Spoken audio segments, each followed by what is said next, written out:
2.5 miles down, in complete darkness, there's a piece of the most famous ship in the world that documentary crews have been quietly avoiding for almost 40 years. Not because they can't reach it, not because the cameras can't handle the depth, but because what's down there doesn't look like a shipwreck anymore. It looks like something that was torn apart and folded in on itself, and once you understand why it looks that way, you'll understand why almost nobody shows it to you. This is a story of the Titanic stone, the half of the ship that history spent 73 years insisting didn't even exist the way it does. Here's where it gets strange. For over 7 decades after the sinking in April 1912, the official version of events, the one printed in textbooks and repeated in courtrooms, was that the Titanic sank in one piece. Oh, intact. A single unbroken hull settling gently onto the ocean floor. That was the accepted history. And it was wrong. The people who knew it was wrong were the survivors themselves, and for 73 years, almost nobody listened to them. In the lifeboats that night, dozens of passengers watched the ship's final moment from a few hundred yards away, and what they described was not a graceful, silent descent. They described a deep, grinding roar, a sound like tearing metal, unlike anything they had heard before. They watched the rear section of the ship rise up out of the water, tilting higher and higher until it stood nearly vertical against the night sky, before it slid under and disappeared. Multiple survivors gave strikingly similar accounts of this to inquiries in both the United States and Britain. But other witnesses, several of them experienced officers who had survived the sinking, testified just as firmly that this never happened. They argued that a ship built with steel of that scale and quality simply could not break apart like that, and that panic and poor visibility had distorted what frightened passengers thought they saw. When investigators had to weigh these two competing accounts, they leaned toward the officers. Professional seamen, calm under oath, speaking with technical authority, were given more credibility than passengers recalling trauma from a pitching lifeboat in the dark. So the official conclusion became that the Titanic sank whole, and that conclusion stood unchallenged for the next 73 years, while the survivors who'd heard the ship tear itself apart lived out their lives having been formally told they were mistaken. Then, on September 1st, 1985, an expedition led by oceanographer Robert Ballard, working with a French research team, located the wreck roughly 370 miles off the coast of Newfoundland. And the sea flu itself settled the argument the survivors had been having for over 7 decades. The ship was not in one piece. It lay in 2 enormous sections, separated by open ocean floor, with a debris field scattered between them. The passengers in the lifeboats had been right the entire time. You'd think that discovery alone would have shifted public attention toward the section of wreckage that actually proved the ship had broken apart, toward the twisted, torn evidence of exactly how violent those final minutes really were. Instead, the world's attention went somewhere else entirely. It went to the bow. The bow made sense to look at. It came out of those first grainy 1985 photographs, still recognizably a ship, its hull lines mostly intact, its railings still standing, its bridge still identifiable as a bridge.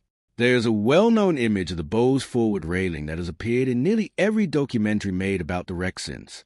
It became shorthand for the entire disaster. Meanwhile, the stern, lying only around 1,970 feet away, close enough for a submersible to reach within the same dive that photographed the bow, received a fraction of the attention. 3-dimensional reconstructions of the wreck routinely render the bow in painstaking detail and reduce the stern to a rough, simplified approximation. It isn't that the stern is technically harder to reach. It's that almost nobody has wanted to look at it closely. To understand why, you have to actually travel that 600-meter stretch between the 2 sections, at least in your imagination, because it isn't empty seafloor. It's a debris field, and is where this story stops being about a ship and starts being about the people who were on it. Near the bow, the field starts out relatively sparse. Coal spilled from the ruptured bunkers lies scattered in dark patches. Moving further along, personal items begin to appear. Dinner plates resting upright in the sediment, their patterns still visible after more than a century. Bottles, some still sealed, undisturbed in the cold. Leather suitcases and trunks, many forced open not by looters but by the sheer pressure of the descent itself. And scattered among all of it, resting quietly in the mud, are shoes. Pairs of them, positioned the way feet would naturally settle, because the leather in shoes from that era was tanned in a way that resists decay for a remarkably long time, long after everything else biological at that depth has dissolved. Researchers and submersible pilots who surveyed the site have described these as unintentional grave markers, the only visible trace of exactly where someone came to rest that night. It's part of why serious expeditions treat this stretch of ocean floor as a memorial site rather than a photo opportunity, and it's a big part of why so much footage from this area never makes it into finished documentaries.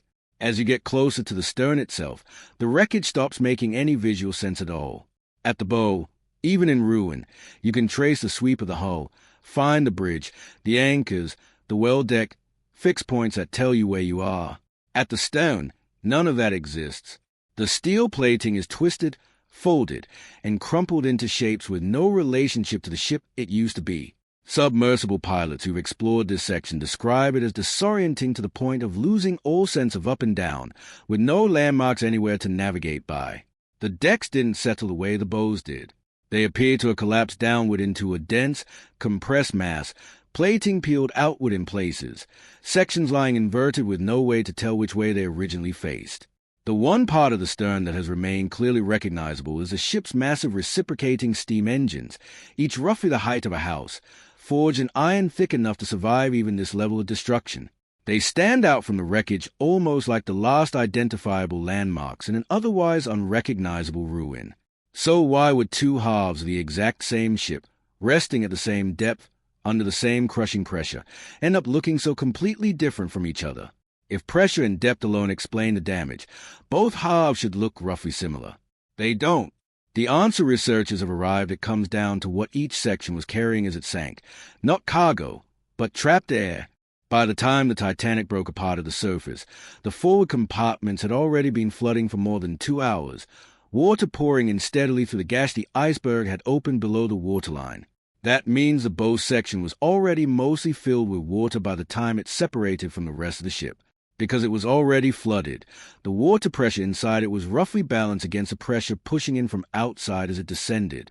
With very little trapped air to resist that outside pressure, the bow was able to sink in a relatively controlled, gliding motion, nose first, until it came to rest in the sediment largely intact. The stern's descent went very differently. For a short time after the ship split apart at the surface, the after section remained partially afloat, and throughout that time it still held pockets of ordinary surface pressure air trapped in its cabins, corridors, and machinery spaces. When it eventually began sinking into the deep, the water pressure around it increased extremely quickly with every additional 100 feet of depth, while the air trapped inside stayed at its original, much lower pressure. That mismatch could not hold. Based on the wreck's final condition, researchers generally believe the structure gave way catastrophically under that pressure difference during the descent itself, with bulkheads and decks collapsing inward before the section ever reached the ocean floor, and the impact at the bottom likely finished off damage that had already begun on the way down. The bow sank. The stern was crushed, on the way down, before it ever hit the seabed. And the wreck isn't done changing, even now. In 2010, researchers analyzing samples from the site identified a previously undescribed species of iron-consuming bacteria, later named Halomonas titanici after the ship. It thrives in the cold, high-pressure, low-oxygen conditions of the wreck site and feeds directly on the iron in the ship's steel, forming the delicate, rust-colored structures researchers call rusticles because they resemble icicles made of corroded metal. Each one is effectively a living colony slowly consuming the hull, and studies of the site suggest this process is measurable and ongoing. That means the wreck people picture when they hear the word Titanic is not a static, preserved object. It's actively disappearing. Even the bow, the intact half everyone points cameras at, has changed significantly since 1985. The bathtub in the officers' quarters that appeared in documentary after documentary has since collapsed as its supports corroded through. The opening above the grand staircase has widened and slumped further into the hull with each passing expedition. Sections of the officers' quarters have caved in entirely. None of this is sudden. It's slow, rivet by rivet, plate by plate, the same quiet process that shaped the stern into its current form, just moving more gently through a section that happened to fall in a more forgiving way.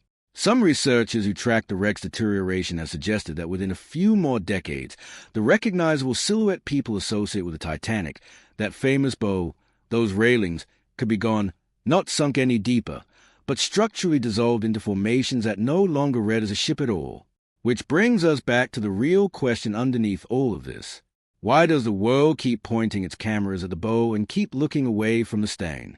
It isn't really about lighting or camera equipment, even though the stern genuinely is a harder, more disorienting place to film. It's something more human than that. The bow lets people hold onto a version of this tragedy that feels bearable. It still looks like a ship. It has a shape you can recognize, a silhouette that lets you imagine, almost comfortably, a great vessel resting quietly at the bottom of the sea. The stern doesn't offer anyone that comfort. It's a physical record of exactly how violent those final minutes really were for the roughly 1,500 people who never made it into a lifeboat. There's no elegant shape to project meaning onto down there. There's only torn steel telling you plainly what pressure, panic, and freezing water actually do to a structure built by human hands. It isn't that the stern is somehow a lesser part of the Titanic story. If anything, it might be the more honest half, the part that refuses to let anyone soften what actually happened that night. So here's something worth sitting with. When researchers eventually confirmed that the recognizable shape of this wreck, both halves of it, has finally dissolved into the sea floor for good, which version of the Titanic do you think people will choose to remember? The graceful, intact bow that let the world look away from the worst of it for 40 years? Or the shattered stern that never once let anyone pretend the sinking was anything less than what it truly was? Let me know what you think in the comments below. I read every single one.